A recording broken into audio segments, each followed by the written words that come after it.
Voilà, nous sommes connectés. Bonjour à tous et bienvenue à ce webinaire. Ravi de vous accueillir. On vous laisse le temps de vous connecter. Vous avez ce chat, hein, vous connaissez, vous avez l'habitude. N'hésitez pas à l'utiliser dès maintenant. Voilà, il est bien actif. Bonjour, je vois quelques personnalités connus de nous, notamment je salue Guy, Yann, et quelques autres, Guénola, etc. Bonjour à tous, Nestel. Bonjour à tous. Donc on est ensemble pour une petite heure, on va essayer de ne pas trop déborder tout de même. Euh, et je suis ravi d'avoir avec moi, alors d'abord les présidents des deux principales fédérations que vous connaissez bien, Lionel Jeannot, co-président de l'Alliance du diagnostic immobilier. Bonjour Lionel. Bonjour à tous. Merci d'être avec nous. Alors, je rappelle, pour ceux qui ne le savent pas, hein, parce qu'il y a quand même souvent des mouvements dans les organisations professionnelles, donc co-président avec Yannick Henouche, hein, voilà, Tout à et fait. puis l'Alliance qui est le fruit de la fusion entre la FIDI et de la FIDI avec la CDI, hein. Jean-Christophe Proctet, président de Sidiane. Bonjour Jean-Christophe, il est là. Bonjour à toutes et à tous. Merci également d'être avec nous. Et puis on a avec nous, c'est la première fois qu'il participe à un de nos webinaires, Patrick Gombeau. Bonjour Patrick. Bonjour tout le monde. Président donc d'une nouvelle organisation hein, qui est voilà, la plus jeune en tout cas de vous trois, nettement, l'ONEDI, l'Organisation nationale d'éthique du diagnostic immobilier, si je ne dis pas de bêtises, et d'éthique justement, on va en parler aussi hein, dans le cadre de ce webinaire par rapport à ce plan d'action. C'est le sujet du jour, vous avez compris hein, de toute façon, bien sûr. On va essayer de décortiquer, enfin en tout cas de mieux comprendre la façon dont pourraient être mises en œuvre ces 10 mesures qui font partie de ce plan d'action de fiabilisation, un nouveau plan de fiabilisation du DPE, hein. Ce n'est pas le premier, je ne les ai pas comptés, mais on en est quand même à, je pense, 4 ou 5. Donc qui est destiné, comme la disait la ministre le 19 mars, hein, lorsqu'elle a annoncé ce plan, à restaurer la confiance dans le DPE. C'est tout un programme. Donc on va revenir un peu sur le détail des mesures. On n'avait pas eu l'occasion de le faire jusqu'à maintenant. Mais vous avez tous les trois eu l'occasion hein, d'être consultés hein, par le ministère, la DHUP, diverses entités, quelques personnalités également, dont on va reparler, Henri Buzicazo ou j'ai oublié son nom, Lionel Causse, voilà. Donc évidemment, on en sait un peu plus dans ce que souhaitent faire les pouvoirs publics, et puis on en saura plus aussi dans ce que vous imaginez dans la mise en œuvre de ces mesures ou dans les mesures alternatives, hein. Certaines, on va le voir, sont pertinentes, d'autres le sont peut-être nettement moins. On va évidemment là aussi en reparler. Alors, tout le monde est là a priori, on n'est pas très très très nombreux. N'hésitez pas en tout cas à utiliser le chat. Vous serez davantage évidemment à nous voir en replay sur la chaîne YouTube d'Idiagatu, donc dès cet après-midi. Lionel, pour démarrer, d'abord posons un peu le contexte hein, de ce nouveau plan d'action. Encore une fois, c'est une réaction. Alors, annoncé le 19 mars, l'émission complément d'enquête le 20 mars. Évidemment, le plan d'action est directement lié évidemment à la diffusion de cette émission sur France 2. On ne vous a pas entendu tous les trois et ce serait intéressant qu'on vous entende sur la façon dont vous avez réagi au moment du visionnage de cette émission. Qu'est-ce que vous en avez pensé? Qu'est-ce qu'il en ressort? Et est-ce que ce plan d'action, très globalement, vous paraît pertinent? Lionel. Alors bonjour, rebonjour à tous pour ceux qui Bonjour. viennent de se connecter. Euh, alors c'est vrai que depuis 2007, depuis le démarrage du DPE, euh, on a enchaîné quelques évolutions et quelques mises au point progressives. Bon, la plus marquante a été celle de 2021 et puis il y en a eu d'autres derrière. Quelque part, les 10 mesures qui récentes de la part de la ministre euh, affinent les choses. Mhm. Donc, on y reviendra dans le détail sur les principales mesures, mais c'est vrai que dans l'ensemble, les mesures sont positives. Si on doit être rapide sur les 10 mesures, il y en a 7 qui sont tout à fait positives, dont la plus marquante, c'est celle de la formation initiale post-bac, sur laquelle il y a des vrais sujets et un vrai travail de fond à faire. Il y en a deux sur lesquels, là, il faut vraiment se battre, qui sont le renforcement des contrôles sur site et la vérification de la Mhm. géolocalisation, qui sont vraiment en décalage. Mm. Et puis, il y en a une intermédiaire qui vaut le coup aussi, sur lequel on doit travailler et approfondir, c'est la création de l'ordre. Mm. Euh, donc après, ces mesures sont-elles le fruit des conséquences de l'émission? Euh, Oui et non. Peut-être en partie, mais pas totalement. Mm. In fine, on a pas mal stressé par rapport à la diffusion du reportage. Quand on regarde le reportage, il y a des choses qui sont très caricaturales, mais il y a aussi des choses qui correspondent à la réalité, qui ont besoin d'être précisées. Et il y a aussi une reconnaissance d'un certain professionnalisme et d'une évolution, et sur lequel ce qui a été mis en place jusqu'à présent a porté ses fruits. Donc, à la différence des autres, et moi, sincèrement, c'était vraiment ma crainte au départ, où on allait avoir quelque chose de très à charge, où de toute façon, les éléments de réponse étaient pratiquement impossibles. Là, on a quelque chose, pour le coup, qui est beaucoup plus factuel. Encore une fois, il y a des points caricaturaux, mais quelque part, il y a du fond et il y a des éléments positifs Mm. sur lesquels les différentes choses qui ont été mises en place sont intéressantes. Mm. Merci Lionel. Jean-Christophe, qu'as-tu pensé de l'émission Ouais, je partage complètement ce que dit Lionel. Alors, je dirais à la fois, ce type d'émission, c'est totalement insupportable. Moi, le DPE bashing, honnêtement, je commence à en avoir ras-le-bol. Euh, à la fois, je l'ai trouvé pas trop à charge. Et je dirais quelque part, on a des choses à mettre en avant. Et ce que tu dis, je le partage, Lionel. D'abord, c'est la première fois où on n'est pas les seuls au pilori. mm. Ils ont quand même mis beaucoup de monde, Mm. les OC, les OF, l'AFTAIM. J'aurais pas aimé être à la place de Loïc Quentin, qu'on a quand même pris, comme on dit chez moi, comme au boule. Euh, et euh, de surcroît, on a vu des professionnels du monde du diagnostic. Voilà, on n'est pas tous pourris, quoi. Et c'est bien la première fois où on met en avant des gens qui sont la majorité des diagnostiqueurs, encore une fois, qui sont des gens qui font proprement leur boulot Mm. au quotidien. Donc c'est en cela que je trouve que cette émission, elle est pas, elle aurait pu être bien bien pire. Et puis j'ai trouvé l'intervention de la ministre top, Mm. d'abord par son soutien conditionnel à la filière, et puis par la qualité. Alors sur les mesures, c'est pareil, on en discutera un peu plus tard. Il y a des choses qui sont pour moi essentielles qu'il faut faire vite et on les soutiendra à fond. Il y en a d'autres qui sont du gadget, voire j'allais dire un gros mot, mais je ne vais pas le dire, de la bêtise, sur lequel il faut qu'on lutte avec acharnement. Voilà, rapidement. Merci. Patrick, on n'est pas tous pourris, hein, disait Jean-Christophe Protet. C'est ce que tu ressens aussi après la diffusion de ce reportage. En fait, nous, de notre côté, on part sur quelque chose qui est assez simple. Mm. On part du principe que le diagnostiqueur travaille bien. Dans le tas, il y en a forcément quelques-uns qui travaillent mal. Dans le tas. Mais c'est tellement marginal et vouloir à tout prix mettre le doigt dessus à chaque fois, c'est vrai que ça commence à lasser. Je rejoins Jean-Christophe sur ce qu'il disait. Voilà, c'est le DPE bashing, ça commence vraiment à nous laver. Je suis désolé pour la voix, hein, je suis enroué. C'est vrai que Je sors de grippe. oui,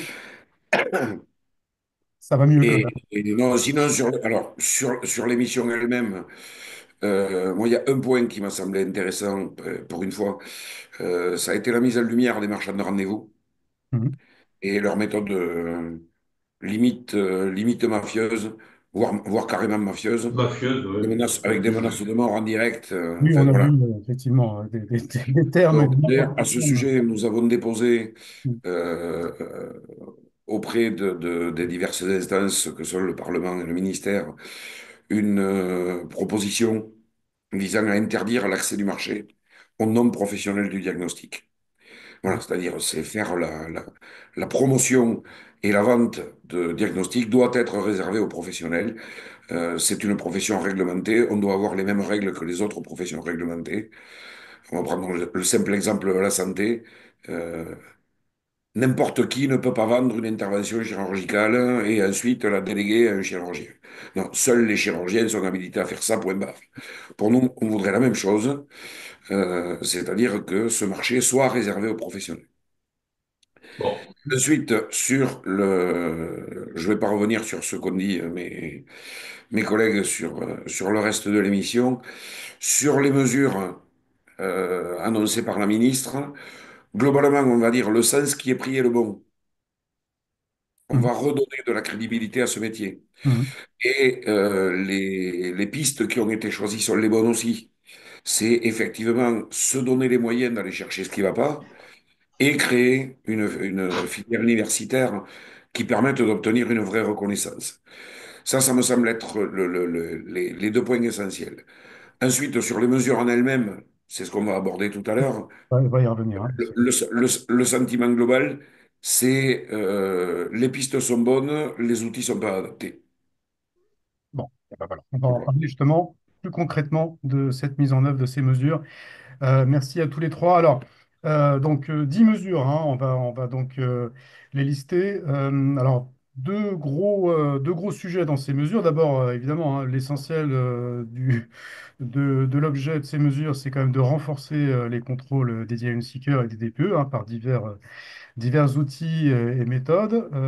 Et puis, deux mesures dont on en vient déjà de parler, qui concernent vraiment la structuration de notre profession avec ce cursus post-bac, hein, que tout le monde visiblement souhaite, hein, depuis assez longtemps maintenant.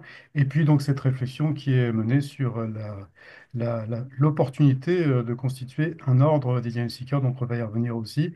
D'abord sur le renforcement du contrôle, et puis il y a quelques autres dont on va parler aussi qui sont un petit peu diverses. Le renforcement des contrôles, alors Jean-Christophe, est-ce qu'on parle de contrôle longitudinal, hein? C'est un terme que vous aviez, enfin, je crois que vous étiez aussi soutenu par les autres organisations professionnelles, mais l'utilisation de l'IA, hein, pour mieux contrôler et détecter automatiquement les anomalies dans la réalisation des DPE, c'est ce que vous appeliez plus ou moins un contrôle longitudinal, c'est bien ça?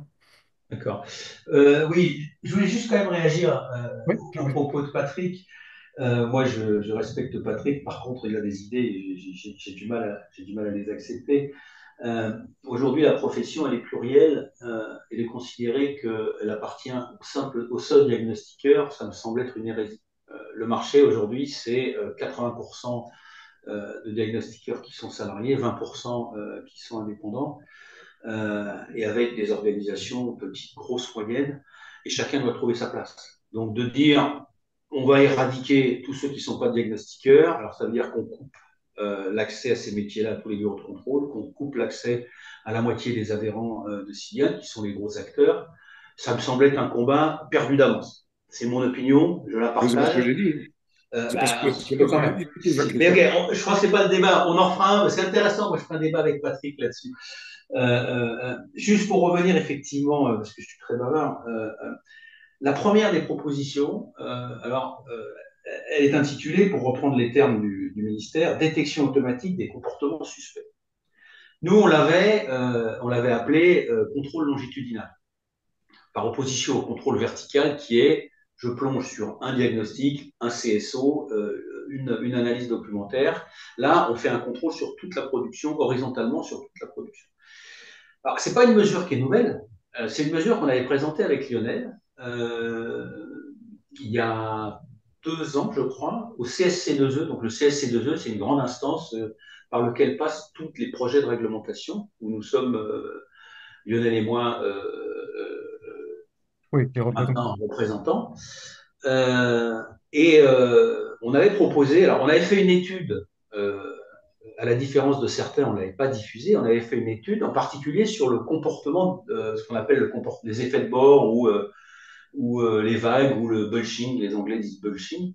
Et on avait présenté un petit diagramme en disant ça n'est pas détecté par un CSO, ça n'est pas détecté par une analyse documentaire. En revanche, une vision macro de la production d'un diagnostiqueur, en un claquement de doigts, on est capable de voir les gens qui pratiquent euh, euh, les ajustements à la limite de 2 étiquettes. On l'avait présenté avec Lionel en disant ça coûte rien, 0 francs, 0 centimes, c'est presse-bouton, et ça permet à tous à la fois au patron d'une boîte de 4 personnes avec 4 diagnostiqueurs, 5 avec lui, et à la fois à des boîtes de 50, 100 personnes, de contrôler la production du diagnostiqueur. Et, euh, et ça résout énormément de problèmes, Hmm. énormément de problèmes. On est en train de faire un petit tableau, et je le partagerai avec mes camarades ici présents, un petit tableau en disant les différentes typologies de fraude et l'impact des outils et le coût des différents outils par rapport justement au fait de régler les problèmes de fraude. Celui-là, il règle 90% des problèmes et il coûte 0 francs, 0 centimes. Ouais. Hmm. Et donc, nous, on dit, franchement, ne nous privons pas. Hmm. Si j'ai 2 minutes, on était au ministère hier, on a passé un long moment au Moins de 2 minutes, ministère. hein, si tu veux. Ouais, vas-y. J'en reparlerai un peu. Je vous donnerai ma perception. Hmm. Alors c'est la mienne, hein, mais mon ressenti par rapport à l'évolution de ce qui va se passer, ce que va pousser ou pas le ministère. Mais ça, donc, je dis, il faut le faire. Je l'ai dit, il faut le faire et vite. Il faut impérativement que ça soit à disposition de tous, de la société à taille humaine, avec quatre diagnostiqueurs, plus un patron ou une patronne qui fait du diagnostic, les gros, les petits, les moyens, de tous, pour contrôler la production des uns et des autres. Hmm. Et ça coûte 0 francs, 0 centimes. Hmm. Et c'est bien évidemment un outil qu'il faut mettre à disposition des organismes de certification pour qu'ils fassent le boulot. Ouais. Merci, Jean-Christophe. Lionel, c'est la bonne mesure là, de ce plan d'action. Ça te paraît efficace, efficient? Oui, c'est une des bonnes. J'ai deux remarques et puis après j'apporte Hmm. deux remarques sur ce qui a été dit au préalable. Bon. Euh, il faudra qu'on détaille quand même la proportion 80-20, 80% de salariés, 20%. J'arrive pas à comprendre, mais je suis très mauvais en calcul, donc j'attends une démonstration avec Moi, impatience. j'adore les mathématiques, donc je Alors n'ai justement, pas de génial. problème. Ça Donc mériterait ça, une J'ai pas de problème avec discussion. ça. Non. et après, juste un petit point, et on en reparlera dans le cadre de l'ordre, parce que c'est important, c'est qu'il faut aussi qu'on soit conscient de notre position. Nous comparer à des chirurgiens, bac+10 versus cursus diagnostiqueur, il y a quand même un vrai delta. Donc Patrick, il faudra qu'on en reparle aussi dans le cadre de l'ordre, parce que en fait, c'est depuis 20 ans, c'est notre problématique. C'est-à-dire qu'on est issu de tous les milieux, et se comparer à des gens qui ont un cursus universitaire important, même l'un des plus importants, c'est ce qui complique dans le cadre de l'ordre. On y reviendra. Pour, pour la Bien. problématique de Hmm. la Intelligence détection artificielle. automatique, Hmm. en effet, on est tous d'accord. Il y a une chose importante qui a précisé, c'est comment et par qui ça va être fait. Il Hmm. faut que ce contrôle automatisé sur les détails qu'on vient d'aborder, là je ne vais pas y revenir pour ne pas être trop long, Hmm. soit détenu et par les pouvoirs publics, ne soit pas mis à la enfin, par des acteurs privés, Hmm. puisque là, on risque d'avoir un détournement. Et ça, c'est important pour nous protéger, nous. Ça, c'est la première chose. Et la deuxième chose, et ça peut être redondant avec d'autres propositions, c'est la possibilité du traitement contradictoire. Ce que je veux dire, c'est que la machine, l'algorithme repère, et puis après, il y a peut-être des échanges parce qu'il y a des interprétations. Et là, Jean-Christophe en parlera mieux que moi, puisque c'est le maître des chiffres. Mais dans le cadre du chiffre, l'interprétation est possible. Donc le contradictoire reste important. Voilà. Merci, Je Lionel. partage. Je Euh, partage. Patrick, je reviens. On a consulté, nous, les diagnostiqueurs, hein, sur chaque mesure. C'était la semaine dernière et en début de semaine, on leur a demandé simplement ce qu'ils pensaient, est-ce qu'ils étaient favorables ou pas, tout simplement, oui ou non, sur chacune de ces mesures. Globalement, ils sont assez partagés là. Il y a des mesures où ils sont résolument pour ou résolument contre. Voilà. Et là, bon, on est à 44% qui sont plutôt partants pour ce contrôle automatisé ou détection en tout cas automatisée. Et puis 47% qui n'en veulent pas. Bon, voilà, ils sont très partagés. Quel est ton sentiment, toi, Patrick, sur ce contrôle géré par l'IA? Alors, juste une chose Ah, allez-y, pour répondre à Lionel. répondez. Que ce soit chirurgien ou autre, c'est pas le débat. J'ai pris cet exemple-là, j'aurais pu prendre celui des kinés ou des infirmières, qui sont peut-être un petit peu plus proches de nous. Voilà, c'était simplement sur l'idée de la profession réglementée. Bon. Pour ce qui est du ressenti, on le voit dans ton sondage, grosso modo, c'est du 50-50 Ouais, sur cette détection. sur ça, Hein. sur celle-là, oui. Nous, de notre côté, on a insisté sur deux choses. La première, c'est qu'effectivement, il faudra un examen humain et il faudra que ce soit du personnel habilité pour le faire. Mhm. Et la deuxième, c'est que de toute façon, ça ne traite pas un des éléments fondamentaux du problème, qui sont les DPE totalement illégaux, c'est-à-dire ceux qui ne sont pas enregistrés. Mhm. Mhm. Donc, on Mhm. reste sur on reste sur une. C'est une très bonne idée, hein. Je Mhm. rejoins Jean-Christophe sur l'idée que ça, ça reste fondamentalement un bon outil. Et il n'y a pas de Euh, coût supplémentaire, visiblement, hein, si j'ai bien Ouais. compris. Mais Hein. ensuite, voilà, c'est comment on l'utilise, qui Mhm. va utiliser les données. Mhm. Est-ce que ce sont des sociétés privées? Est-ce que ça va être, Mhm. par exemple, l'ordre, s'il doit être créé? Voilà. Est-ce que, globalement, on va pouvoir arriver à quelque chose Mhm. avec quelques garanties aussi pour la profession? Mhm. Parce il y a quand même ce risque de dérive, d'échappement des données. Je ne dirais pas de fuite, mais d'échappement des données ou d'utilisation des données à d'autres fins. Mhm. Merci Voilà. Patrick. Est-ce qu'on pourrait imaginer d'ailleurs que ce contrôle longitudinal, enfin voilà, cette détection automatique par l'IA soit étendue à d'autres diagnostics, je pense notamment au gaz ou à l'ELEC, voilà, pour détecter des gens qui ne voient jamais de DGI ou certaines anomalies sur des équipements. Vous l'avez imaginé ça? C'est envisageable? Ou est-ce que je vais trop loin là? Oui, non? Jean-Christophe? Personne? Alors, moi, oui, je dis bien évidemment, parce que Mm. je n'allais pas dire la fraude, soyons plus positifs, les malfaçons, Mm. elles sont pas que dans le DPE, Mm. malheureusement. Mm. Et cet outil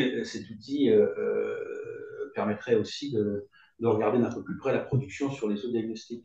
Mais je partage ce que disent Lionel et Patrick. Ça ne remplace pas, pour moi, ça ne remplace pas le contradictoire. C'est simplement un moyen de détecter des anomalies. Après, ces anomalies, certaines peuvent s'expliquer.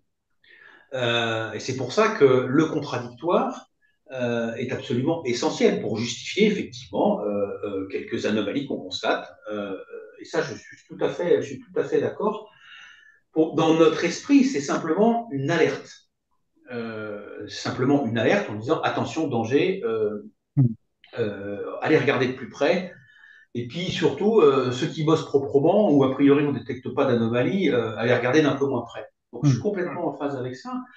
Après, sur l'utilisation, de toute façon, sur la base ADEME, on est dans l'incapacité, avec les informations qui sont rentrées sur la base ADEME et qui sont mises à disposition, de tous d'ailleurs, on est incapable de consolider le diagnostiqueur, sa société et le numéro de diagnostic. Donc on n'est pas capable. Si cet outil est dans les mains de l'un ou de l'autre, il peut lui s'en servir en rentrant ces diagnostiqueurs, enfin les numéros de diagnostic de ces diagnostiqueurs, et il n'ira pas voir chez le copain ce que fait le copain. Mm. Mais je dis que la première responsabilité d'une entreprise, qu'elle soit petite, grosse et moyenne, sa première responsabilité, c'est de payer les salaires de ses salariés, et sa deuxième derrière, c'est de produire un travail de qualité. Euh, et si on ne met pas à disposition des entreprises cet outil, je trouve que c'est fort regrettable. Mm. Merci. Bien évidemment, en préservant le volet RGPD, la confidentialité. Ça ne se fait pas en balançant un truc dans la nature Mm. pour aller dire bah, tiens, mon copain, il bosse pas bien et moi, je bosse bien. C'est une certitude. Mais le contradictoire est complémentaire et absolument nécessaire par Mm. rapport à cet outil automatique. Merci, Et Jean. conduit par qui? Et le contradictoire conduit par qui? C'est le débat. Alors, c'est le débat ordre certification, mais ça, je pense que tu l'abordes un peu plus tard. Est-ce que c'est le certificateur de faire son boulot? Est-ce que très clairement, on considère que Parce que pour moi, ce serait typiquement le rôle d'un ordre, pratiquement. Oui, oui, pourquoi On pas. est typiquement dedans. ouais. Mais, Lionel? On est typiquement dans le rôle d'un ordre. alors, peut-être que j'anticipe, Alain, Oui, mais quelque allons-y, hein. part, ce que tu viens de dire, Patrick, c'est que par rapport à la surveillance complète, enfin, attends, renforcement des contrôles sur site pour les diagnostiqueurs. Moi, sur lequel l'Alliance est contre, hein, parce que de toute façon, il y a un Mhm. moment par rapport à la Nous aussi. certification, ça Oui, va déjà on va trop en loin. parler. Ça veut dire qu'il y a quand même un moratoire. Et c'est pour ça que là que je rebondis par rapport à ce que tu dis, Patrick. C'est que dans, dans ce que tu viens de dire par rapport à qui peut gérer le contradictoire, est-ce qu'il ne faut pas qu'il y ait un moratoire pour poser l'ensemble du système de certification, justement pour inclure notamment cette histoire d'autocontrôle informatique, qui n'est qu'une petite partie du problème, mais qui va nécessiter un contradictoire, qui peut être aussi géré par le biais des certificateurs. Ça veut dire que pour arriver à ce raisonnement-là, il faut tout poser. Mais en effet, la mise en place est très complexe, donc ça veut dire qu'aujourd'hui, on a un système, il faut mettre pause et il faut vite trouver des solutions parce que quelque part, là, on a l'impression qu'on a toutes les briques et qu'il faut les ordonnancer pour que ce soit plus fluide. Sacré taf, hein, sacré taf. Mais ça, on est d'accord. Mais c'est ça, hein. On a un putain de Tetris à résoudre. Voilà. Bon, on va essayer de passer, Moi, si je peux rebondir par rapport à ce que vient de dire Lionel. rapidement, Jean-Christophe. On est qu'à la première mesure, on en a 9 Ah autres non, du coup, on a Non, mais 17. Elle est c'est importante. 90% du Elle est sujet. importante. Excuse-moi. Hmm. Non, mais ce que dit Lionel, j'applaudis à ce que dit Lionel. C'est d'ailleurs la proposition qu'on a faite hier au ministère, en disant c'est bien vos propositions, il y en a qui sont essentielles, d'autres un peu moins, d'autres qui nous semblent totalement farfelues, et en particulier la géolocalisation. Et ça, je lui dis, vous savez quoi, la géolocalisation, de toute façon, il y a une telle jurisprudence qui a été accumulée que le jour où vous déposez Là, ça, vous allez être attaqué de toutes t'anticipes, parts, et le truc qui va sauter. la prochaine, effectivement. Oui. Donc, et c'est exactement le discours qu'on a tenu, Bon. un moratoire. On s'en est pris, il y a eu 2021, première évolution majeure du DPE, 2023, arrêté compétences DPE, décret compétences outils énergétiques, 2024, redéfinir le cadre des certifications et des formations. À un moment, vous savez quoi, on se pose. Et avant de rajouter une couche, de quelque nature que ce soit, on fait le bilan tous ensemble de ce qui fonctionne et de ce qui ne fonctionne pas. Et ce qui ne fonctionne pas, on le sort parce que ça coûte. Et le diagnostiqueur, il en a ras la casquette d'en avoir sur le dos. Hmm. Donc, comme dit, moi je suis un ancien rugbyman, comme on disait, petit périmètre. Quand le ballon, il n'arrive pas à sortir de la mêlée, on ne va pas faire des grandes envolées et envoyer ça aux ailes. Petit périmètre. On Bon, se merci. met sur l'essentiel. Merci Jean-Christophe. L'autre, tu en as parlé, hein, c'est ce concept de géolocalisation qui fait quand même beaucoup réagir, hein, dans la filière. Alors, je lis, hein, le dossier de presse et l'explication du ministère. Chaque DPE doit d'ores et déjà être réalisé sur site et la validation du diagnostic sera désormais conditionnée à une preuve de présence du diagnostiqueur. Si ce n'est pas le cas, le DPE sera invalidé et ne pourra pas être mis en ligne sur le site de l'ADEME. Alors, on parle de quoi là en termes de géolocalisation? Qui est géolocalisé? Le diagnostiqueur, le DPE, par quoi? Son téléphone, la voiture, etc. En tout cas, les diagnostiqueurs sont pas emballés du tout. Ils sont 3 sur 4 à refuser cette idée de géolocalisation. On parle de flicage parfois. Qui peut m'en parler, hein, de cette Alors, en géolocalisation? fait, l'idée initiale qui avait été lancée Hmm. était, et qui avait été expérimentée à l'époque avec un logiciel qui avait été lancé qui s'appelait Diaginbox, où il était question de faire une photo au départ, une photo à l'arrivée, Ah oui. et de géolocaliser la photographie et donc de le redater en même temps. Ça permettait de savoir où on est, quand ça commence et quand ça finit. Hmm. L'idée est pas bête, hein. L'idée est pas bête. Elle a juste un problème, c'est la décision de la Cour de cassation du 25 septembre 2024, qui dit clairement que s'il existe une solution, même moins efficace, c'est celle-là qui doit être adoptée. Puisque de toute façon, ça vient contrevenir à beaucoup trop de règles du Code du travail. Je ne vais pas rentrer dans le détail, mais voilà, cette décision invalide de fait la possibilité d'utiliser quelque procédé que ce soit de géolocalisation. Hmm. Donc, nous, de notre côté, et ça fait un moment qu'on on l'avait déjà proposé dans d'autres contextes, et avant même que l'on y existe, alors on appelait ça fiche de synthèse de mission, on peut lui donner le nom qu'on veut. En réalité, ça récapitule ce qui a été fait depuis la prise de contact avec le client jusqu'au départ et la signature du client de cette feuille. Et qui, entre autres, mentionne l'heure d'arrivée et l'heure de départ. Mm. Pourquoi pas? L'idée, c'est surtout de dire si le propriétaire qui, très généralement, n'est pas là pour les diagnostics, en plus, si lui, il s'en fout, on ne va pas s'y intéresser à sa place. Mm. Donc déjà, ça va passer par une première obligation qui est l'obligation d'avoir, enfin pour le propriétaire ou son représentant, il vient ou il se fait représenter, c'est son problème, mais d'être présent sur site pour donner les accès et faire ce qu'il y a à faire. Parce que se retrouver avec des portes fermées, la remise au fond à laquelle on ne peut pas accéder, et derrière le notaire qui gueule parce qu'on n'a pas examiné cette fameuse remise, pour nous, diagnostiqueurs, ça devient vite insupportable. Et pourtant, c'est assez fréquent. Donc, Mm. première mesure, obligation de présence sur site. Et ensuite, donc, cette fiche permet justement de récapituler les documents qui ont été fournis et ceux qui n'ont pas été fournis, les accès qui ont été fournis, ceux qui n'ont pas été fournis, et au final, de demander au propriétaire de prendre ses propres responsabilités sur ces éléments-là. C'est-à-dire qu'il va signer le fait que, ben, il a refusé tel accès, il a refusé tel prélèvement, et le diagnostiqueur était là de telle heure à telle heure. Mm. Et s'il refuse de signer, il n'y a pas de dossier, point barre. Merci, Patrick. Lionel, sur cette idée de géolocalisation, je te voyais un peu sceptique, hein, a priori. Ah, sur la géolocalisation, oui, oui.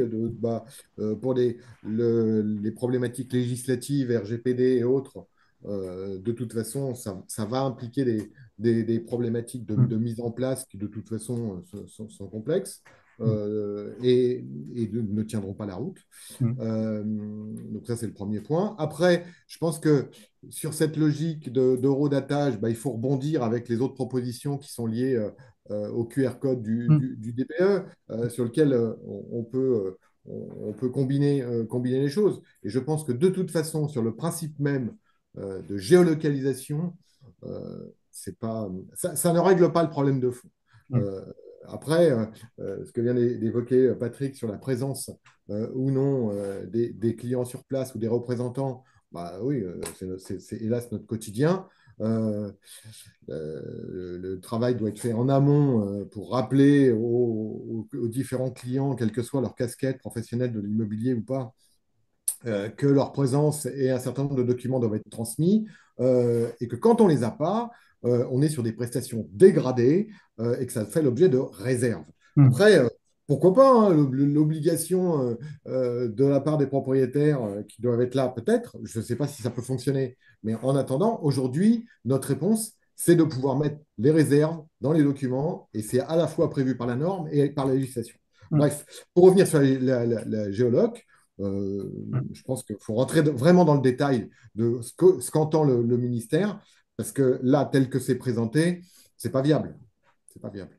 Mm. C'est pas Merci possible. Lionel. Je voyais, Jean-Christophe, hein, je reviens vers toi juste après. Je regardais un commentaire d'Estelle, que je viens de perdre justement d'un coup, qui nous rappelait que dans le cadre des contrôles des certificats d'énergie, dans le cadre des contrôles de CE, là, des certificats d'économie d'énergie, une photo géolocalisée et horodatée du bien est déjà obligatoire. Voilà, merci Estelle. Jean-Christophe, sur cette Oui, géolocalisation? moi, je n'ai rien à rajouter parce que par rapport à ce que dit Lionel et Patrick. Mm. Simplement, et rendons à César ce qui est à César, Patrick m'avait soufflé, je sais plus, on avait échangé hier ou avant-hier, il m'avait dit, regarde l'arrêté du 25, du 25 septembre 2024 que tu as évoqué. Et effectivement, je l'ai regardé et je l'ai produit au ministre. Au ministère, j'étais avec le directeur cabinet. Donc je lui ai produit le document en lui disant, regardez, ça ne tient pas.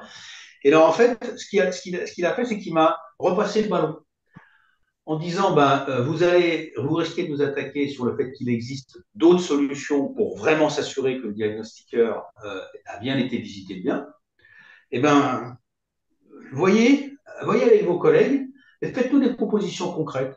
Et si c'est gratuit, tant mieux pour vous. Mais on veut s'assurer que le diagnostiqueur est bien passé. Donc il y a vraiment un sujet à gratter entre nous pour faire encore une fois quelque chose de simple, efficace, pragmatique et économique. Ça c'est mon discours, je le martèle, pour ne pas charger la mule en plus, mais pour s'assurer que le diagnostiqueur est bien passé.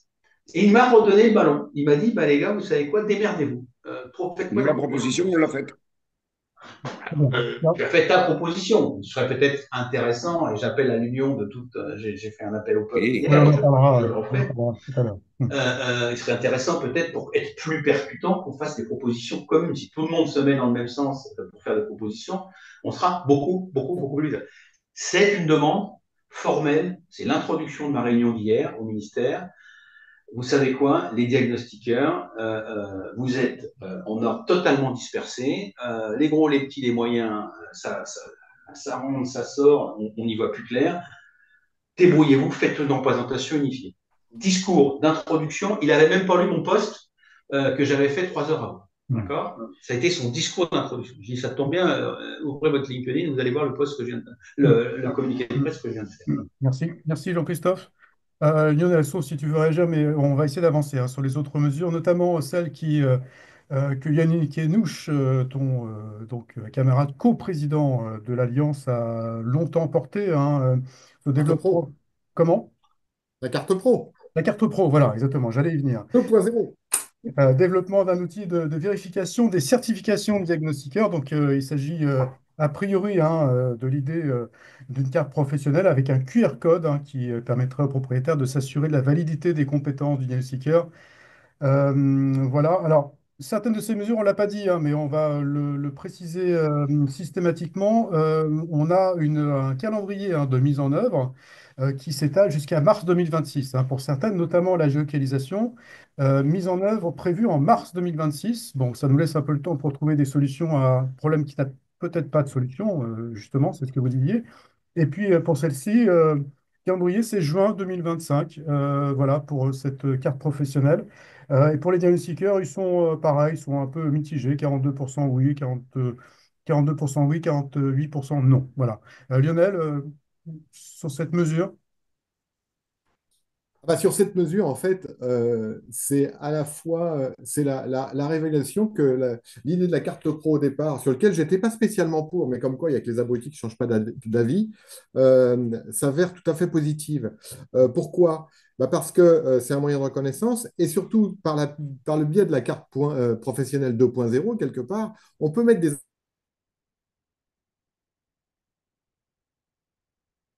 vérifier un certain nombre de choses qui vont être les statuts des certificats, l'attestation d'assurance, le périmètre de compétences. Enfin, On est quelque d'accord. part, en étant très rapide, la personne sur place ou le professionnel, enfin peu importe, va pouvoir vérifier. Donc en effet, ça peut être assez simple et assez efficace. Et là, encore une fois, je rebondis sur l'idée de départ qui va le mettre en place. Là, c'est un vrai sujet parce que les fournisseurs marchands de ces sujets-là, est-ce que ça doit être l'État? Et à mon avis, oui. Ou un ordre, ou une organisation professionnelle, ou un conseil national, on va y revenir. Mais le sujet est bon. Maintenant, c'est la mise en place. Il ne faut pas que ce soit dédié dans le secteur privé, puisqu'on va se retrouver dans des logiques marchandes et qui vont venir détériorer le problème. On est Patrick? entièrement d'accord et c'est en faveur justement de la création d'un ordre qui aurait justement cette mission de régulation et entre autres donc de délivrer la carte professionnelle et de pouvoir la retirer le cas échéant dans le cadre des sanctions. Hmm. Bon, on anticipe effectivement la constitution d'un ordre. Effectivement, on en parlera après. Je voyais Mais préciser. toutes les questions, ils sont liées en réalité. Ah bah, toutes les Toutes les questions. questions, ils sont Oui, liées. exactement, bien sûr. Priscilla disait pourquoi une carte pro alors qu'il y a un annuaire des certifiés et la certification vérifie tout. Jean-Christophe, Ah, mais moi je partage à 100%, c'est dire. Hein. Je hmm. partage à 100%, c'est dire. Rajouter une couche avec un ordre en voulant tuer d'ailleurs tous les gros acteurs, bon, ça me semble une hérésie, mais Mais il n'y a personne à tuer, Jean-Christophe. Ça, je ne sais pas d'où tu sors ça, mais il n'y a c'est, absolument personne à tuer. C'est une bonne nouvelle, ça. j'ai un peu le sentiment que c'est quand même ta perception. Mais si c'est pas le cas, tant mieux. Et moi, je suis complètement d'accord. Il faut, avant toute chose, régler les problèmes qu'on a sur la table, plutôt que se rajouter encore une couche avec un ordre. Un ordre, ça va Ah, On coûter. va, on va- on en parle après, Jean-Christophe. Si tu Voilà. veux bien Donc, me faire donc anticiper la question de l'ordre, je voudrais vraiment qu'on consacre un peu de temps là, en fin de webinaire. Sur cette mesure-là de la carte professionnelle, Alors sur la mesure de la carte professionnelle, c'est pareil. En fait, il y a plusieurs mesures qu'on pourrait regrouper en Hum, une seule hum, pour traiter les différentes problématiques de fraude qu'on a sur la table. hum, Pour moi, la plus pertinente, c'est la dernière, c'est le fait d'avoir sur le DPE un QR code hum, qui permet d'une part à l'acquéreur, aux futurs locataires, et surtout en les impliquant, parce que c'est leur responsabilité, au notaire et à l'administrateur de biens, qui globalement sont absents des discussions, et je trouve que c'est fort dommage, de s'assurer d'une part que le diagnostic a été fait par un professionnel certifié, et d'autre part, de vérifier qu'il a été fait dans le cadre réglementaire, à savoir qu'il a été déposé sur la base ADEME avec un vrai numéro ADEME. Donc tout ça règle le problème globalement. Et en fait, il est réglé sur la table du notaire.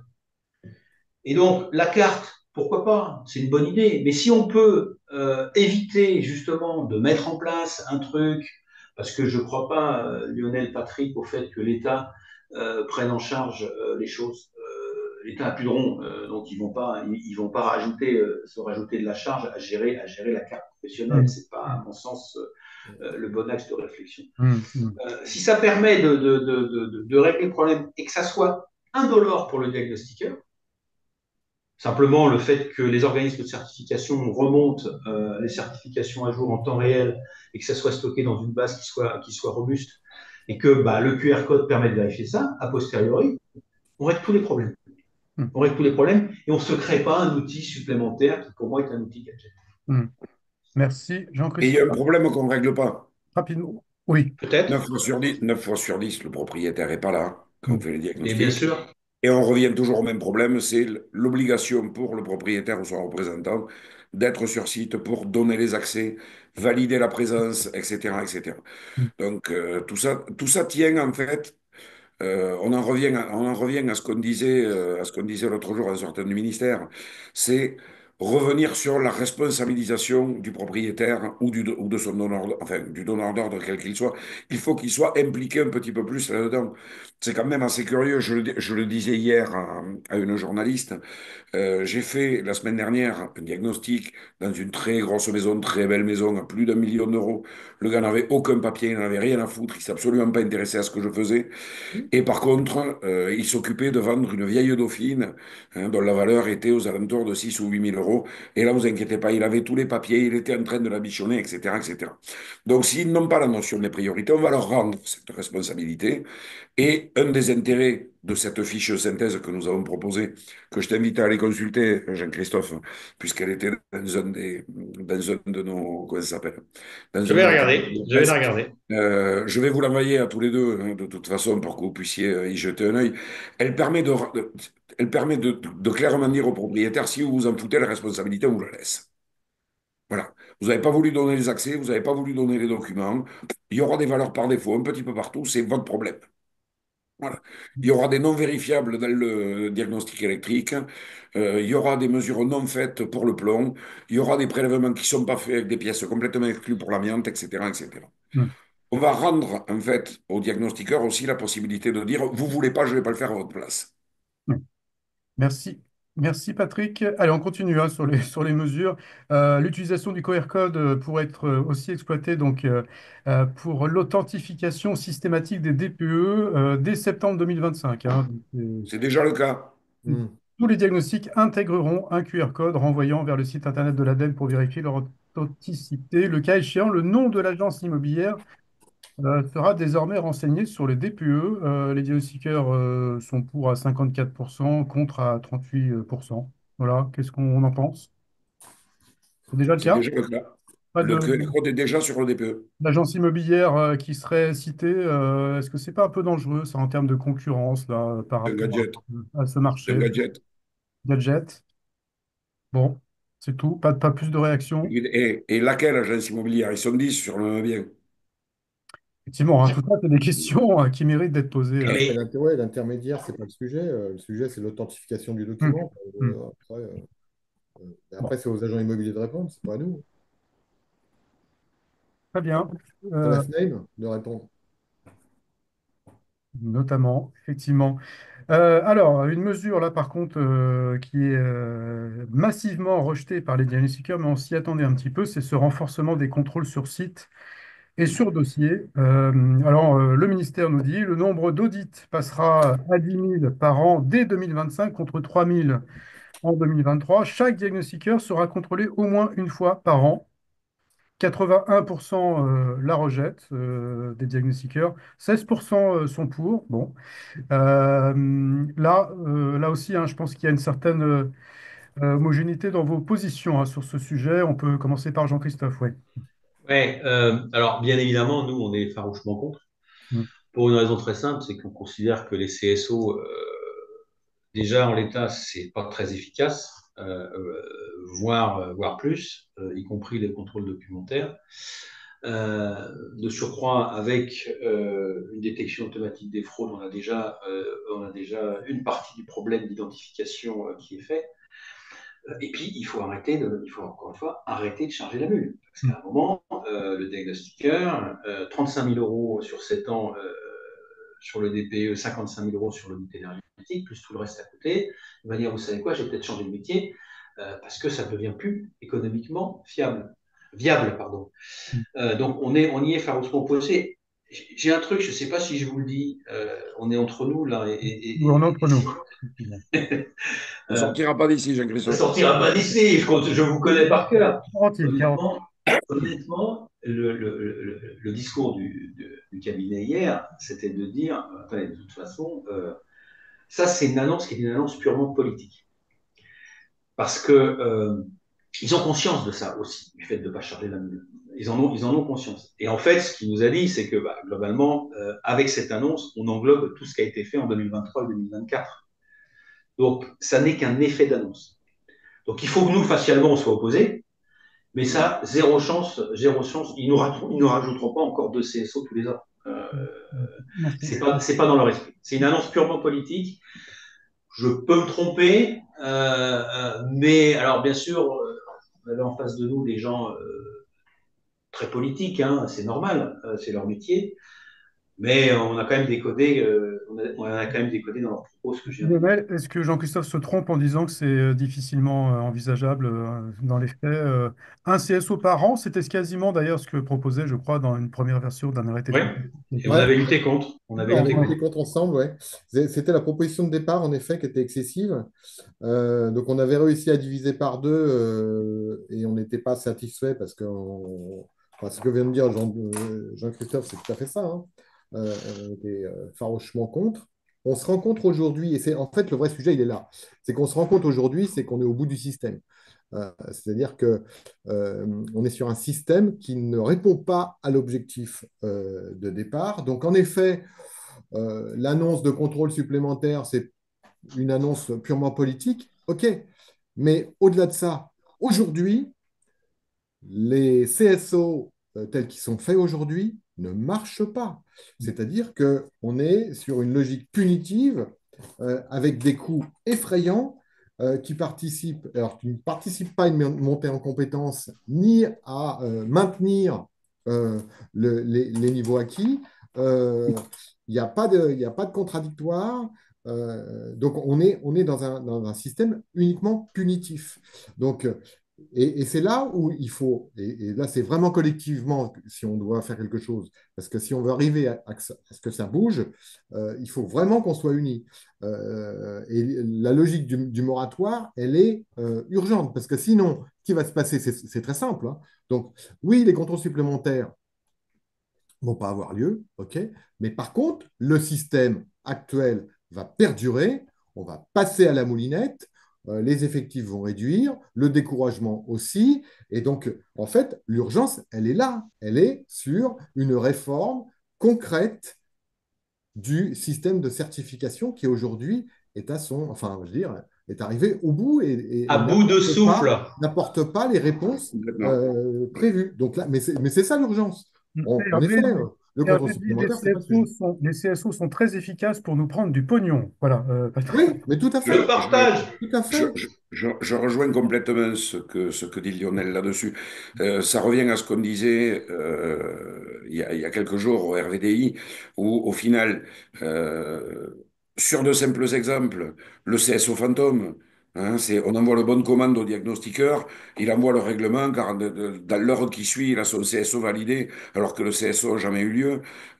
Oui, c'est pour rejoindre le commentaire de Hervé, c'est juste efficace pour nous prendre du pognon. Ça sert à rien, ça fonctionne pas. Et au bout du compte, en plus, pour ceux qui sont faits, on s'aperçoit même qu'il y a des dérives qui sont absolument délirantes et qui aboutissent uniquement en plus à la sanction. C'est-à-dire, il n'y a absolument pas de montée en compétence parce que il n'y a pas, en plus dans l'arrêté, de possibilité de monter en compétence. Le moindre écart aboutit à la perte de certif. Donc ça marche pas. Il faut passer à autre chose. Et peut-être qu'effectivement, dans ce contexte-là, nous, de notre côté, on milite pour ça, s'inspirer d'autres professions qui sont passées sur du contrôle continu. Mais effectivement, ce contrôle continu est régi par des ordres et Voilà. pas par des Je sais bien organismes qu'il est privés. par l'ordre. Euh, Tout Bon. simplement pour une question d'impartialité et de confraternité. Hein, on ne confie pas ça à une entreprise privée, ça ne doit pas être une histoire d'argent. Point barre. Bon, voilà. C'est notre point de vue. Et puis Hervé a une solution que Madame la ministre paye nos CSO. Ça, je suis pas sûr que ce soit dans le... De sa poche. De sa poche. C'est pas Alors, gagné. c'est pas l'ambiance actuelle, a priori. Non. Renforcement des sanctions, hein, puisque là, on a parlé des contrôles. Il y a évidemment les conséquences de ces contrôles à différents niveaux. Alors là, c'est prévu pour septembre 2025. Là aussi, donc c'est très bientôt. Les certifications des professionnels reconnus coupables de fraude seront suspendues immédiatement avec une interdiction de se réinscrire avant 18 mois en cas de fraude et 2 ans en cas de récidive. Et la ministre, je crois, parlait même de liste noire des diagnostiqueurs suspendus. Qu'en pensez de ça, Lionel? Bon, c'est très bien. C'est-à-dire que de toute façon, qu'on dégage les gens qui sont sur une liste noire. Et je pense que la suspension de 2 ans, c'est encore trop cool. Il y a un Mm. moment, il faut vraiment euh, que les gens qui soient pas, enfin, qui veulent pas travailler correctement, s'en aillent. Mais ça, on est à la marge là. Là, on parle pas de la majorité. Et en fait, ce qui est important, c'est la majorité. Et dans la logique des sanctions, et là, on revient à la certification. La logique il faut graduer les sanctions. Aujourd'hui, la problématique des sanctions ou des suspensions provisoires ou définitives, nous, à l'Alliance, et c'est le service qu'on propose, c'est d'accompagner les diagnostiqueurs dans le cadre de leur certification. Parce que quand vous vous retrouvez avec des écarts, que vous devez les défendre, on est tous d'accord que à la fois la norme et la législation liée à la certification, c'est hyper complexe. Et qu'en plus, un organisme passe d'une certification à un autre, ils n'ont pas la même façon d'interpréter. Donc, Mm. quand vous êtes diagnostiqueur, solo, avec quelques salariés ou une grosse boîte, c'est pareil, on se retrouve avec des papiers à gérer et puis de se dire il faut que je repose tout pour réfléchir. Et donc c'est Mm. là où bon, l'Alliance apporte un super service. Bon, je fais un peu de pub. Pas de pub, et pas de Désolé, pub mais, là. Oh, mais, mais pas de là, bon. pub. Mais en revanche, au-delà de ça, c'est que ça veut dire qu'il y a un problème de fond, parce que normalement, ça ne devrait pas arriver. Mm. Aujourd'hui, on devrait pouvoir être autonome vis-à-vis de nos certificateurs et pouvoir répondre. Et aujourd'hui, c'est tellement complexe que ce n'est pas possible. Donc, à la sanction sur lesquelles la liste noire, oui, à 100%. Après, il faut graduer les choses. Mm. Mais alors, je te rejoins là-dessus, Lionel, sur le simple fait. Nous, on traite au quotidien des cas de gars qui nous contactent. On m'a notifié tel écart, je ne comprends pas. Quand on va regarder, l'écart, il est justifié par rien. On a quand même eu le cas d'un gars à qui on a reproché de ne pas avoir pris en compte un sous-sol dans une villa. Il n'y a pas de sous-sol. Mm. Et on a dit, est intervenu. Et le gars, on lui a permis de retrouver sa certification. Des cas comme ça, on en traite tous les jours. Tous les jours, on aide les certifiés à récupérer leur certif là où l'OC était défaillant. Tous les jours, on demande aux organismes de certification. Alors, je tiens à le dire, certains collaborent très bien avec nous et sont dans cette démarche d'amélioration du système aussi, reconnaissent volontiers qu'ils peuvent être eux aussi pas tout à fait bons sur tel ou tel truc et qu'ils vont s'améliorer là-dessus. Mm. Et d'autres sont carrément réfractaires. Mm. Voilà. Et donc, de ce côté-là, rien que le fait qu'il y en ait autant et que ce soit des organismes privés devient vraiment pénalisant pour la profession. Ouais, on va revenir hein, justement sur le contrôle accru hein, de ces OC et OF. Euh, La Jean-Christophe, question, si, attends, il y a une question de Xavier. Que fait le COFRAC pour les CSO?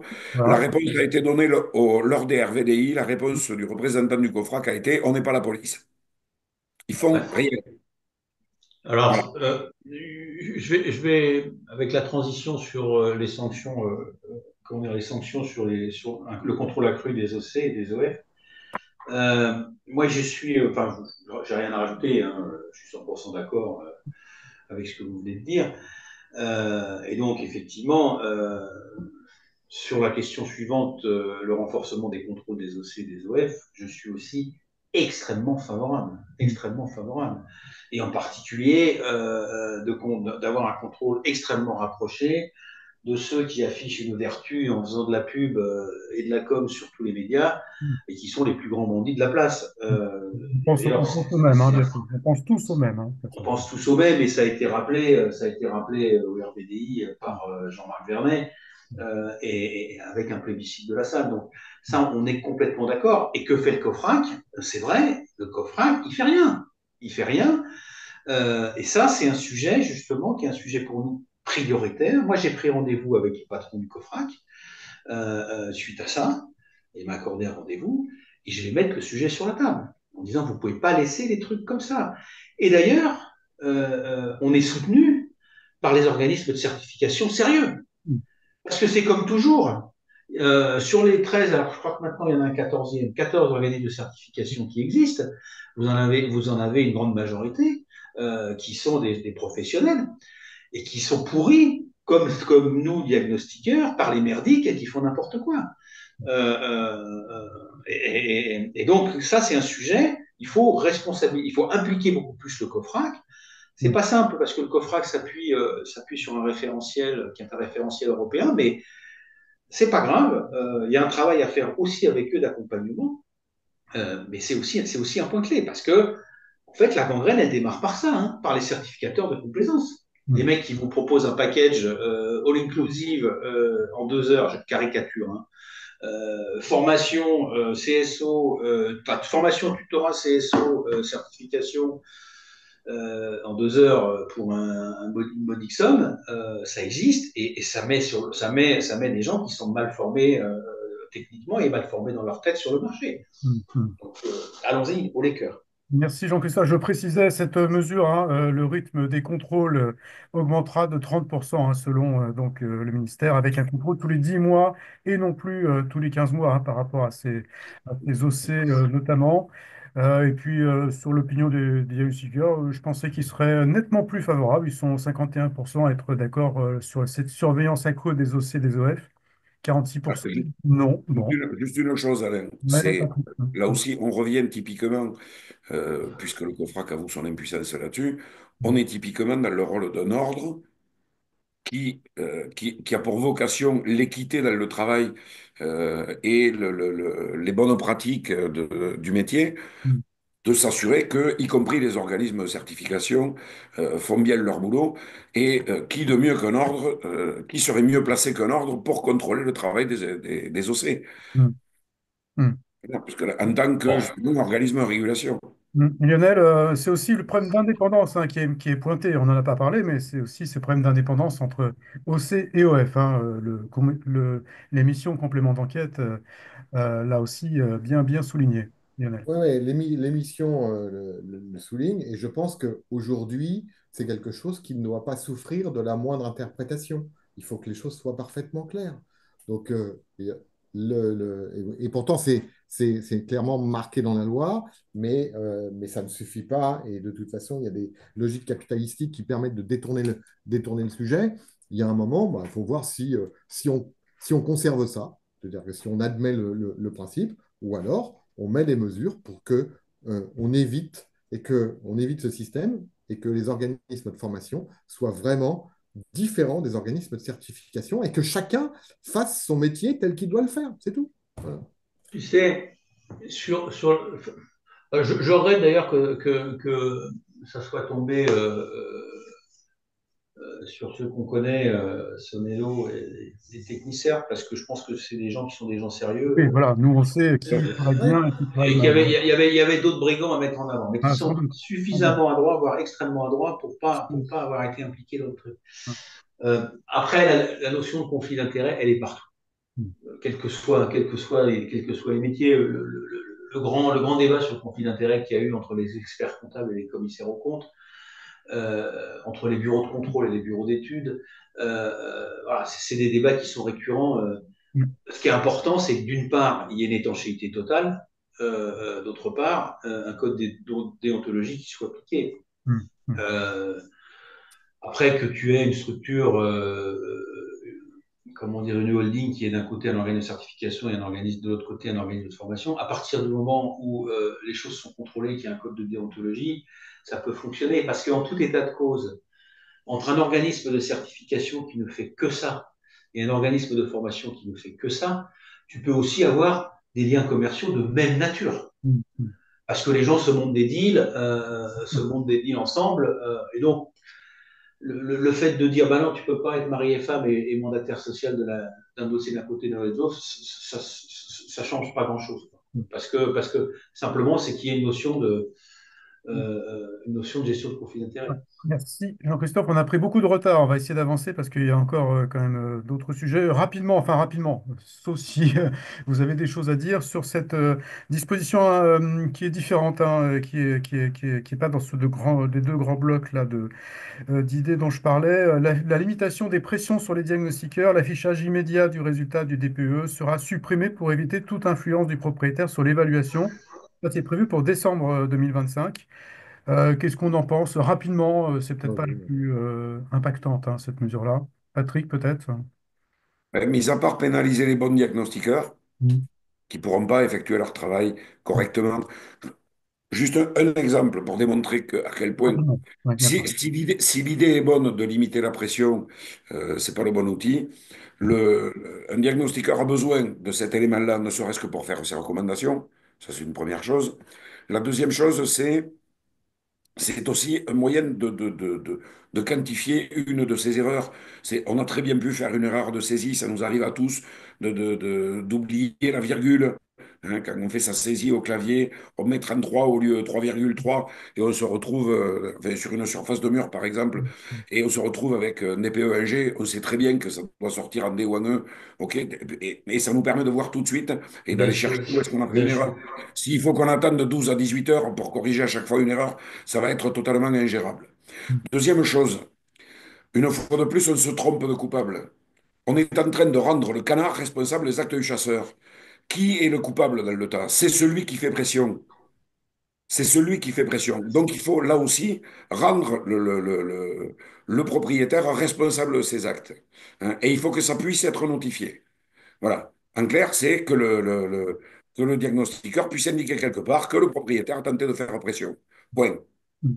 Voilà. Et, Merci Patrick. Un mot, Lionel, Jean-Christophe, Rien sinon. à Moi, je rajouter. suis, Bon. moi, je suis plus mesuré. C'est-à-dire que le résultat immédiat est à double tranchant. C'est-à-dire que oui, il y a une attente. Il y a des moyens pour que le diagnostiqueur se rende compte s'il a des modifs à faire par rapport à la rentrée des données. Mais je pense que la pression, enfin je pense pas, je suis même convaincu, la pression de la personne, du client, du propriétaire sur place ou de l'intermédiaire par rapport au résultat attendu est quelque chose qui n'est pas forcément nécessaire. Et que si le technicien, et moi, enfin, dans d'autres domaines, dans l'amiante et autres, moi je connais beaucoup de boîtes dans lesquelles la consigne, c'est de dire, vous ne donnez pas ni les premières idées que vous avez, ni les premiers jugements que vous avez, parce que ce sera une logique de débat sur place qui n'est pas utile et il vaut mieux tout à avoir fait. réfléchir à tête reposée. Et donc c'est pour ça que même pour le DPE, si il est acquis que le résultat, il arrive 12 heures après, déjà il y aura une pression en moins parce qu'il y a quand même une course au quotidien sur dire ouais, ouais, nous, il nous faut le résultat immédiatement, envoyez-nous les documents. Je pense que c'est pas forcément bon et que la relecture des données qui sont rentrées, quel que soit le diag, hein, quel que soit le diag, est pas mauvaise et que ça peut aussi participer à une baisse de la pression du dernier moment, parce que c'est un truc dont on ne parle plus, mais je vous rappelle qu'il y a quand même pas mal de clients qui nous appellent au dernier moment et qui nous demandent d'intervenir en courant avec un résultat aussi rapide. Et Mm. donc, si on peut avoir un peu plus de temps pour dire, attendez les gars, bah, il faut qu'on ait le temps et on ne peut plus vous donner le résultat tout de suite, c'est pas mal. Donc voilà, donc je pense qu'il faut prendre la balle au bon. Deuxième chose là-dessus. Rapidement, là, on prend un Si la retard. pression, non, non, mais c'est important. Si la pression n'est pas immédiate, elle sera différée, quoi qu'il arrive. Mm. Le gars qui a décidé de faire pression, quand il reçoit son DPE 1G et qui vous dit au téléphone, si vous ne me remontez pas en D, je ne vous paye pas, la pression, ce sera exactement la même. Mm. Quoi qu'il en soit, on l'a dit tout à l'heure, 8 fois sur 10, ils ne sont pas là. J'ai fait le sondage, moi, auprès de mes troupes. Plus de la moitié font la rédaction au bureau et certainement pas chez le client. Chez le client, ils prennent des données, on fait la rédaction au calme, au bureau, avec ces données. On prend le temps de faire les choses comme il faut, on Mm. prend le temps de faire de la rédaction. Lionel, tu le disais, sur les autres diagnostics, on n'a pas forcément le résultat immédiat, on a noté quelques données, etc., etc. On a pris des éléments et tu as raison de dire, il faut jamais rentrer dans le débat avec le client sur place. Mm. Ça fait partie des choses normalement qu'on apprend très vite sur le terrain. Alors, le résultat, ben, je vous dirai ça. Mm. Là, pour le moment, j'ai fait les courses. Hein, maintenant, je vais rentrer chez moi et préparer avec les ingrédients que j'ai. Vous passerez à table un petit peu plus tard. Voilà. Mais on l'a tous appris sur le terrain qu'il fallait surtout pas discuter sur place. On l'a Merci. tous appris. C'est pour ça Merci. que je pense que cette fiche de synthèse serait une très bonne chose, parce qu'effectivement, ça va permettre de valider que tout s'est passé conformément à ce qui a été dit et qu'ils auront le résultat s'ils signent. Mm. Merci, Voilà. Patrick. Avec, Mm. entre autres, les éléments qui ont été donnés, ceux qui n'ont pas été donnés, les Ouais. accès donnés et les accès refusés, Mm. les prélèvements autorisés et les prélèvements refusés, et y compris le temps horaire, puisqu'on peut très bien le mettre sur cette fiche-là. Merci, Patrick. Nous aussi, on avait interrogé nos troupes là, sur ce dispositif pour limiter les pressions. Deux diagnostiqueurs sur trois n'y croient pas vraiment, hein. Ils ont répondu non. Franchement. Voilà. Je voyais aussi, j'ai vu Simon qui m'a aussi mis un post sur LinkedIn, qui effectivement nous parle d'une. Alors, elle ne fait pas partie des 10 mesures, hein, mais effectivement, la ministre avait évoqué cette idée-là. Il y a aussi cette phrase de Valérie Létard qui parle de contrôler la durée minimum du diagnostic, 45 minutes. Votre avis là-dessus? Qui veut répondre? Alors moi, C'est après le temps moi, je suis nécessaire pour la censuré, découverte du j'ai pas bien. le droit, j'ai pas le droit de parler sur la dernière mesure évoquée. Bon. Mais Ah, non, pardon, excuse-moi, oui, non, ça bien m'ennuie, sûr. mais je partage ce que dit Patrick. Ah, Ça m'ennuie tu de as le tout dire, mais je dire partage ce que dit. librement, hein, bien sûr, il n'y a pas de souci. Ça, pour moi, ces 45 minutes, c'est vraiment de l'effet d'annonce. De Hmm. toute façon, on est dans une économie de libre concurrence et le fait d'imposer des temps minimums, le fait d'imposer des tarifs minimums, c'est un truc qui ne tient pas une seconde du fait de la réglementation, enfin des lois en vigueur. Donc, pour moi, c'est vraiment un pur effet d'annonce. Et comme font les politiques, au-delà de mon soutien à Valérie Létard. Bien. Euh, Là-dessus, moi, déjà, c'est Bon. comme je l'ai dit, 45 minutes, c'est à peine le temps nécessaire pour la découverte du bien avant Voilà. de commencer à faire ces diagnostics. Autre chose, là aussi, dans le contexte de la création d'un ordre, il est bien évident que dans le guide des bonnes pratiques qui serait à l'œuvre dans un ordre professionnel, il y aurait un référentiel. Il y a forcément un référentiel. Et ce référentiel doit être décidé par les professionnels eux-mêmes et par personne d'autre. C'est la raison pour laquelle, justement, seul un ordre pourra décider d'un référentiel. Allez, on va parler justement, hein, de ces deux mesures, l'ordre bien sûr, je crois qu'on a déjà pas mal évoqué, et puis on va commencer par la mise en place d'une formation initiale post-bac, hein, parce que là cette fois-ci on y est, on en a beaucoup parlé depuis très très longtemps entre nous. Donc, un cursus spécifique sera créé pour mieux former les futurs diagnostiqueurs et garantir un haut niveau de compétences. Une mission qui a été confiée à Henri Buzicazo, hein, donc ça date de quelques jours, membre du CNH, hein, du Conseil national de l'habitat. Les diagnostiqueurs sont nettement pour, hein, 2 sur 3 sont pour, voilà, 25% contre, et puis les autres sont indécis. Qu'en pensez, Lionel? On a besoin de ce contrôle, de ce dispositif post-bac, ce cursus. Ah bah oui, oui, on en a absolument besoin et là, faut aller relativement vite et Henri va bien prendre les choses en main. Donc, de toute façon, ça, c'est nécessaire. La deuxième chose, et ça, il faut quand même le rappeler, euh, c'est qu'il y a une formation de certification professionnelle et super structurée qui est l'IUT de Saint-Nazaire, Mhm. qui travaille depuis des années par des gens passionnés qui le font très bien, qui ont les moyens de l'État. Donc c'est vrai qu'on appelle l'État là depuis les débuts de la matinée à pas mal, mais il y a plus les ronds, hein. Donc ça on le sait tous. En attendant, c'est une formation universitaire qui mérite d'être là, qui est limitée à Saint-Nazaire, mais qui mériterait d'être plus étalée sur l'ensemble du territoire et qui doit quelque part être la référence. Parce que là, pour le coup, et là je vous laisserai parler, mais tous les professionnels qui connaissent des gens qui ont été formés à l'IUT de Saint-Nazaire sont des gens de référence. Mhm. Donc c'est très important et c'est capital. Et c'est vraiment un exemple à suivre. Ouais. Patrick, sur la formation? Alors, nous, on était à la première réunion de cette mission qui a été confiée à Henri Buzicazo, et on a regretté qu'il n'y ait personne de l'Alliance à cette réunion, euh, qui Je vais est, répondre après, là, les gens. qui est fondamentalement importante et sur lequel on a évoqué un Ah, nombre de sujets, comment dire, fondateurs sur ce que ça doit être, sur ce que ça peut être. Bien évidemment, on a tous pensé à l'IUT de Saint-Nazaire et la possibilité de reproduire cet exemple-là. Un des objectifs, ce sera, et là aussi, je suis désolé d'y revenir en permanence, mais il semblerait que ce soit le médicament universel. La création d'un ordre a permis à d'autres groupes professionnels de passer d'un niveau bac plus 2 par le passé et avant que l'ordre soit créé à bac plus 5 assez rapidement parce que c'est justement l'ordre qui a permis cette montée en compétences. Les premières conclusions qu'on a tirées de cette première réunion sont que oui, effectivement, il y a nécessité d'une reconnaissance de légitimité de la profession et que ça, seul un diplôme universitaire peut le faire. Je suis désolé, aujourd'hui, le ressenti du grand public sur le diagnostic, c'est des gars qui sont devenus diagnostiqueurs en suivant un tuto sur YouTube. Donc voilà, on fait quelques heures en distanciel sur Internet et on devient diagnostiqueur.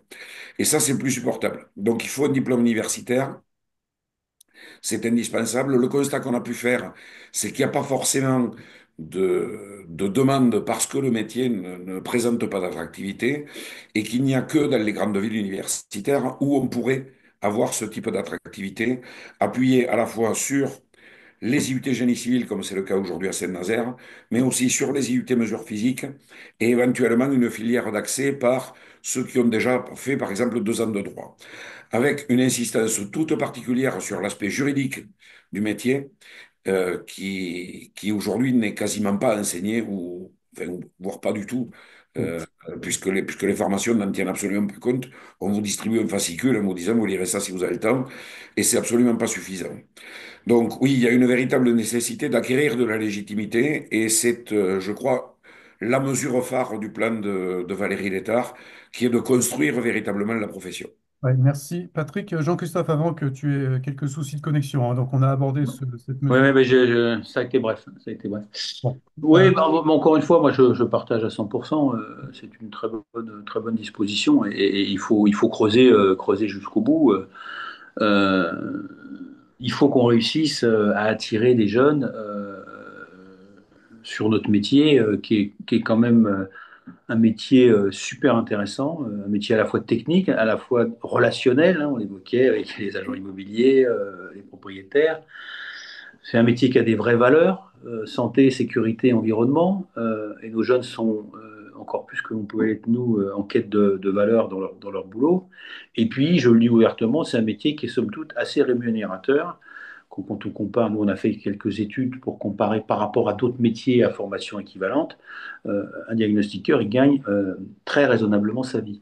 Je ne dis pas qu'il est milliardaire et qu'il roule en Ferrari, mais il gagne très raisonnablement sa vie. Donc il faut attirer des jeunes, c'est parfait, d'autant que bah, il y a le papy boom, hein, j'en fais partie, et moi je soutiens à 100% cette démarche, mais il existe déjà, et on n'en parle pas forcément assez, des, comment dire, des filières par alternance, hein. Oui, bah, Lionel a cité notamment à l'UT de Saint-Nazaire. Alors, il y a Saint-Nazaire, mais oui, enfin, il y a Le aussi contrôle est Soleno, il y a orienté par aussi, alternance. comment ça s'appelle, la filiale d'Open Pro, là, qui fait Oui, IDIAD, non, c'est ça? ID School, c'est ça, je crois. Ouais. High Ouais. school, oui, high school. Donc ça, et moi je participe, je rencontre des jeunes parce que je suis invité justement pour essayer de promouvoir la profession. Et c'est vrai qu'on rencontre, ça fait plaisir de voir qu'il y a des jeunes qui s'intéressent. Donc on soutient à 100%. Bon, très bien. Parfait. Et puis, donc, la, cré- L'ordre, la création d'un ordre des diagnostiqueurs, donc une mission parlementaire qui n'a pas été lancée, je crois, selon mes infos. Ici, qui a Sera démarré. lancée. Elle est elle lancée? Elle a démarré. D'accord, bon, très bien. Donc, c'est tout n'est récent. pas encore complètement lancée quand même, hein, mais D'accord, elle est un début de ah, lancement. j'ai cru comprendre que Patrick y était un peu favorable, non? Je sais Un pas, à petit la peu. création Ouais, d'un ordre. donc, il va nous expliquer ça après. J'étais d'ailleurs hier à l'Assemblée à ce sujet. Dans l'immobilier. On l'a vu, il y a plein d'éléments qui militent en faveur de l'ordre, ne serait-ce que pour ce qu'on a vu, pour ce qui est, par exemple, le contrôle des organismes de certification. Il faut que ce soit fait par un organisme indépendant qui soit dans les mains des professionnels eux-mêmes. La formation, il faut qu'elle puisse être dans les mains des professionnels eux-mêmes, etc., etc., etc. Il y a d'autres enjeux. Il y a les enjeux assurantiels. Il y a tellement d'éléments qui tournent autour de ça, qui font que un ordre permettra à la fois de structurer tout ça, de monter en compétences et de minimiser les coûts. On parlait tout à l'heure tu parlais tout à l'heure, Jean-Christophe, des coûts explosifs des CSO et que le doublement des CSO ne serait pas économiquement viable et que c'est pour ça que ce n'était vraisemblablement qu'un effet d'annonce. Mais oui, effectivement, aujourd'hui, ce coût est déjà explosif et il n'est pas satisfaisant.